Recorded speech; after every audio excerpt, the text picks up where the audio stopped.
खेला पिया बरतिया हो राम के जे भूखेला जीवतिया।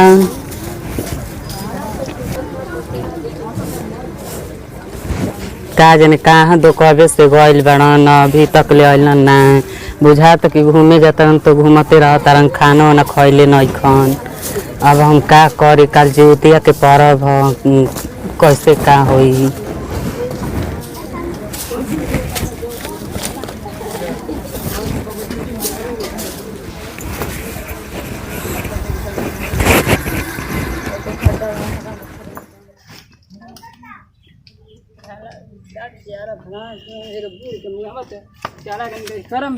कुछ बा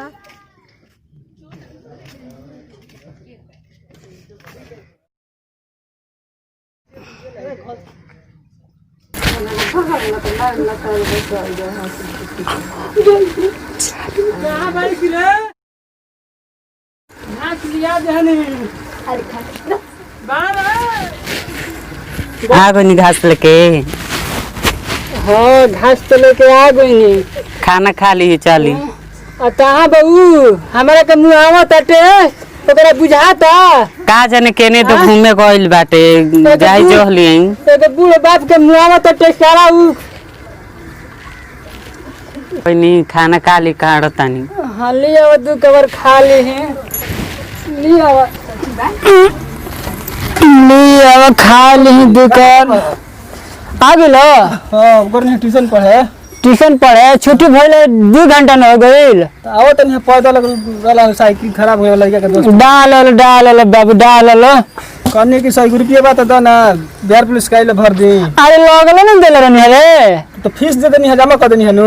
आ माई से मांग के ले गेले है नु तो ओहे मास्टर के देबे रही फार्म आइल बा और बिहार पुलिस के हमारा के जिए ना दे बस 100 रुपया द भरे के बाद ला नौकरी से करी के कहत रहे कि नौकरी खाती पढ़ देन तो 100 रुपया नहीं निकलत त ला जब ले जियब तब ले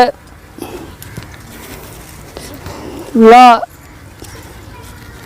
मन लगा के दिल लगा के पढ़ बाबू ठीक नु ना पढ़ब तो दुख भागे वाला बा ना मैं निकाल लेब के। हां पढ़ मन दिल लगा के आशीर्वाद हमार बा नु पढ़ आ तनी खर्च कम कर तनी टाइम पास घूमे में कम दियल कर ठीक नु ना त दुनिया जा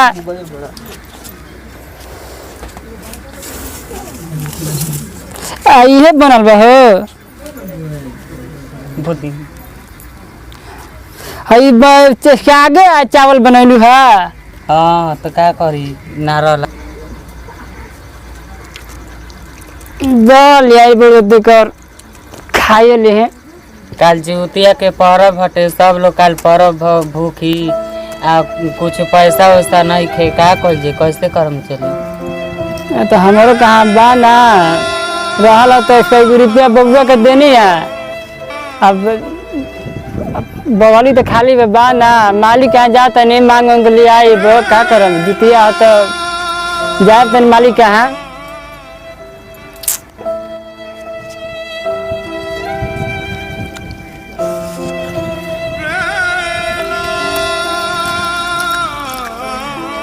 जातन मालिक कहाँ ला ले जातन मालिक से पैसा मांग के लिए आवत ठीक न।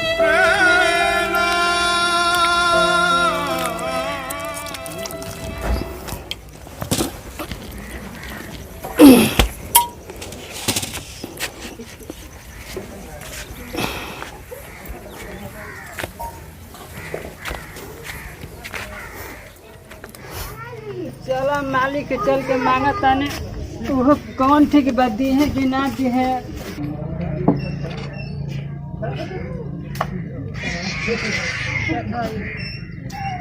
खो चला डोलन हूँ ना सखन भैंसिया के ही तेरे छोड़ले बड़ा सन ना रहम नु तो एक दिन कोनो ढंग के काम होखे वाला बा ना एकनी के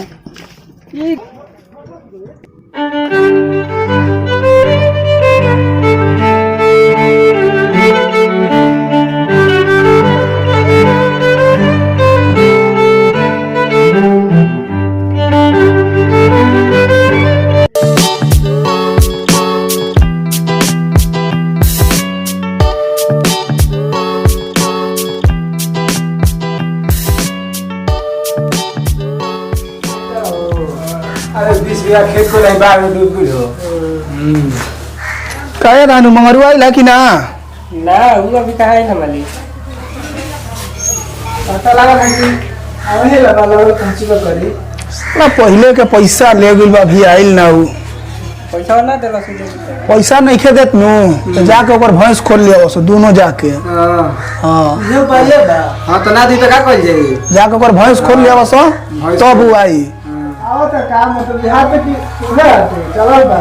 हां उहे तो लागत है। बिहार आवता मालिक बिहार आवता। आवे दे जेनु आवता।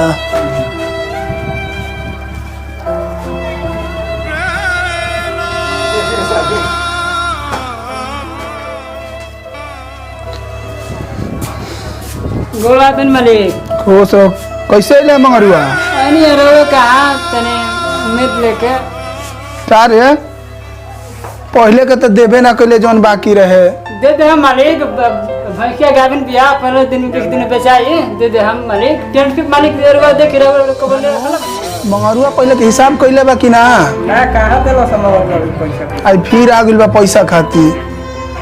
अब और ना मालिक इमरजेंसी बा जुटिया के रुपया बा ना मेहरारू मालिक दुनिया के मालिक दे दे हम मालिक टेंशन मत ले ते हर बार इहे बतिया कहले दे दे अब कब देबे? ना मालिक दिन दिन भैंस मर दिया है बिया मालिक अब की बेचिए के और कोनी दे दे हम पैसा ना देबे तो तोर भैंस खोलवा लिए आई। ना मालिक कैसा ना रुपया ना गलती करता रे बाबू। आज बस मालिक कमार दी गोल को गिरे तनी कमार दी ओकर बाद राव जिंदगी भर ये थम कर हर बार यह बात बोलत रे धानु। का करे के मंगरुआ आइल बा पैसा खाती। मालिक दे दी अब का करूं रोता के तो का करम दे दी अब लोग ना बोलना हमारे दे पैसा नु। हां मालिक दे दे हम पैसा हम रखम ना मालिक दे दे हम पैसा हम ठीक नहीं खाली आज भर तनी कमार दे पैसा दिए करे के दी कमार दे दे दी अब की पारी। 5000 रुपया बा काम कर लता बने बहुत खोला मालिक। हाँ मालिक काम बहुत बहुत धन्यवाद मालिक कमार देना समझे तो बिबी वाला रहल हम तो जल्दी दे दी कोशिश करते। हाँ हाँ तो मालिक जा तनी जो ध्यान दी है। हाँ मालिक रावरे पर ध्यान में मालिक हम राखम ना ठीक न जा तने जो बढ़िया से चल जो।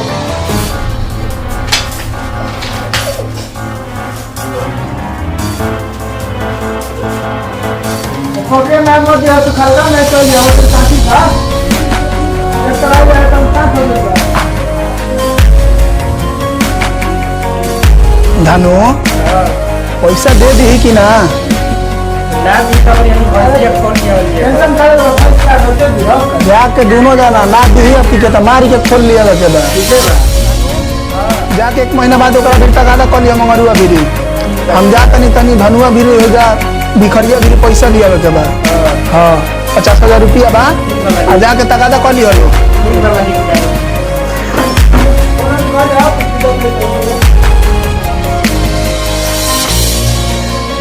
चाचा कभी बोलो केना उगल होयन घूमे फिरे। कभी बोलो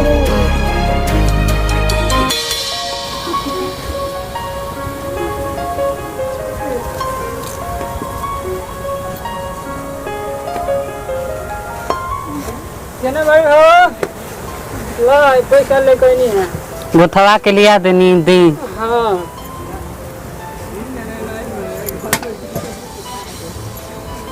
ला जुती है दी चिनौटिया दो हमार हेला हो पैसा आ देखैया मत बुआ के ठीक न तो लागी जिद करे लुटिया लागी आ तू दे देबू आ तू पैसा बहुत देते रो करा बिगाड़ तर तू सोच लिया बिगाड़ा मत ठीक न हम जा तनी खेते ठीक बजाई।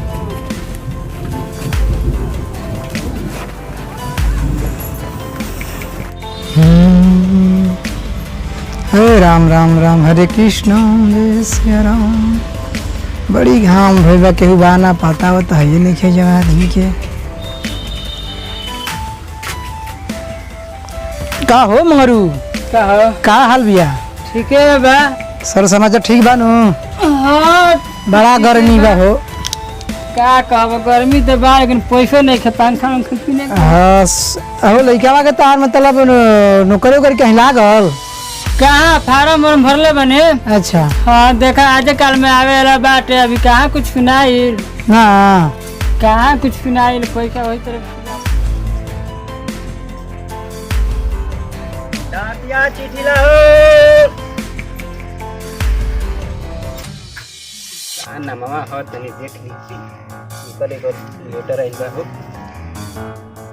ए बबुआ मंगरू के घर केने बा? एने बा। अच्छा ही रास्ता चल जाई। ठीक बा ठीक बा। तो मंगरू का हो। ओ गुठाई लड़की रह लिया कविता तो तार लड़का के माने बियाह हो करब। शादी तो कर ही के बा, लेकिन सोचता नहीं कि तेरे लड़का के नौकरी कर लाग जाओ। हाथ खइबो ना हाथ में ट्रेनिंग बढ़ाओ। खाई बा तने रुक जा। लड़का ये हमें हाँ ये तो हम जाके तो मैंने कहब तो मुझे ठीक हो मैंने करती पूछती हम। चिंता नहीं करो। ये आका जी देखते बुआ के आइल बा। हाँ मंगरू के घर ये है। लेटर आइल बा दीपक के नाम से। दी तो हमारे बबुआ के नाम हटे। हाँ हाँ हाँ ली है लेटर है दीपक के नाम से। और तो बबुआ ली एकरा पे साइन कर दी। आइल बा, एकरा पे साइन कर दी। हम ही करें। हाँ मेरा बबू चली मिठाई बाटी। ई तो जोन बिहार पुलिस के फॉर लेन त ओकरे ज्वाइनिंग लेटर आइल बा। आ गई नौकरी लाग गइल हो। लाग गई। हाँ, परीक्षा आ पास हे कर ली। बबुआ, पास कर लेनी। आ हे बबुआ, आई तो बहुत बढ़िया बात सुनौल हो। आज तो हमारे दिल खुश कर दिला बबुआ। जाए तो पैसा कौड़ी लागल मां इथी भर अब चिंता नहीं खे। अब चिंता नहीं खे, भगवान परसों जाए के बा परसों हुए। बबुआ के हमारा नौकरी लाग गई। चलो अब तो बड़ी खुशी की बात बा तेरा बबुआ के नौकरी लाग गइल। हाँ। तब धूमधाम से बियाह सही तब कर मिठाई उठाई खियाव। हाँ खियाई हाँ मिठाई उठाई लियाव बढ़िया खियाव बड़ी खुशी के बात बिया। ऐसे नु चलो तार पढ़ाई लिखाई बुझे पढ़ावला लिखल कमियाव लइका हो गए ढेर लोग लइका नौकरी लगता बर्बाद कर देता रस। चलो खा। तो मिठाई उठाई कहिया खिएब? खियाई हम तनी खाना खाओ तो तनी खाना वाना खा के तब खिएब कि नहीं ये घरवा भुला जी ना ना तब ठीक है बा।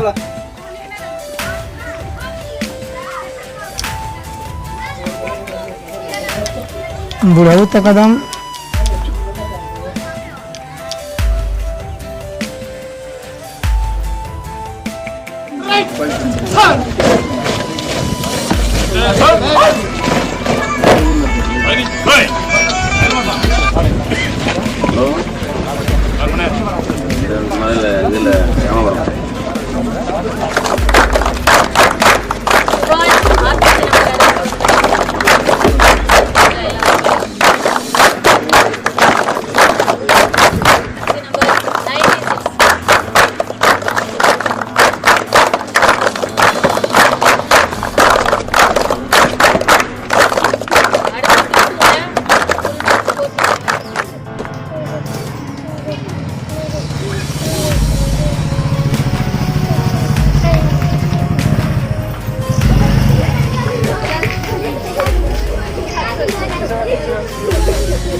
अरे मंगरुआ कहले रहे 1 महीना में आवे के 3 महीना लगा दिहलस। चलो सो ओकरा दुआरे पर चलल जाओ। चलो चलो सो चलो सो तो चलो अभी ना दिला। चलो सो ओकर भैंस खोली के लिए आवल जाओ। बहुत दिन भइल चलो चलो बहुत खोल के ले आइए देवे के बा थोड़े करे हो करे। ओहो बबुआ रहल है तो मैं काम करत रहल है चल गेले करत करत काम बेहतर कि सारा जान चल जाए। ओहो अरे मंगरुआ का करते रे? गोला तन मालिक कहे पैसा कहिए देबे मालिक दे मालिक अभी तो बबुआ के नौकरी लागल है मालिक ना ते 1 महीना कॉले रहले 6 महीना हो गई ना मालिक और तो 1 महीना रुकी 1 महीना बबुआ ना मालिक मारला के मालिक मिल जाई रो बतलाए रो सब बतलाए मारला महीना हो गई 6 महीना के तोर कतना 5000 दिहले 25000 30000 रुपया हो गलो पर सूद कितना भाई ठीक है मालिक हम समझत नहीं मालिक लेकिन का करब लगल बबुआ के नौकरी लागल है छुट्टी मिलल बा ही वाला बाट आज काल में ढेर नाटक मत छुट्टी करले बड़े ना मालिक देखी मारम तो पैसा मिल जाई तोरा के वही करी पैसा दिवानी तो कहले कि हम मार दे दे भाई मार मालिक रुक मालिक बात हमर समझी बबुआ आई वाला बा आज काल में आज तो दे दो 6 बबुआ महीना बोलो बबुआ देखा हमारा के मारा तो के आवे रे पैसा ले लेबा पैसा ई हमर लइका आटे कर्जा ले लेबा 30000 रुपया कितना भरता के पैसा 30000 भइलो पर सूद जोड़ के 6 महीना के दे आई पैसा हम बाप के मर बस हमारा जे 1 महीना का डेट लेके 6 महीना कहले बा कितना टोटल पैसा ले तू रे कितना पैसा 30000 ले अपन पैसा दे हमार ले पैसा अपन ले पैसा दे ना तो मारब की पिज्जा निकल 70000 रुपया जाता ना होगी तो ले लेते चल दे ठीक है ले ऐसे मत करिए कबो ना मालिक रे हम कहते रहने के बबू हमारा आज न तो कल ही वाला बारह पैसा अरे तार ठीक है बात गइला चलो हमने कब कोनो कर दे ऐसे मत करिए केहू के ठीक टाइम से पैसा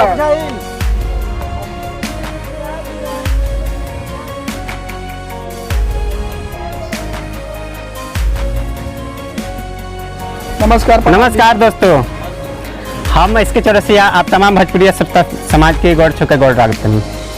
एगो पारिवारिक कॉमेडी बनल बन जाए जे गरीबी के लेके जे वीडियो के देखी और लाइक करी, कमेंट करी, शेयर करी और जे भी आई अभी तक हमारे चैनल के सब्सक्राइब नहीं कैले तो जल्दी से जल्दी हमारे चैनल के सब्सक्राइब कर ली। धन्यवाद। लाइक भी करी, शेयर भी करी, कमेंट भी करी।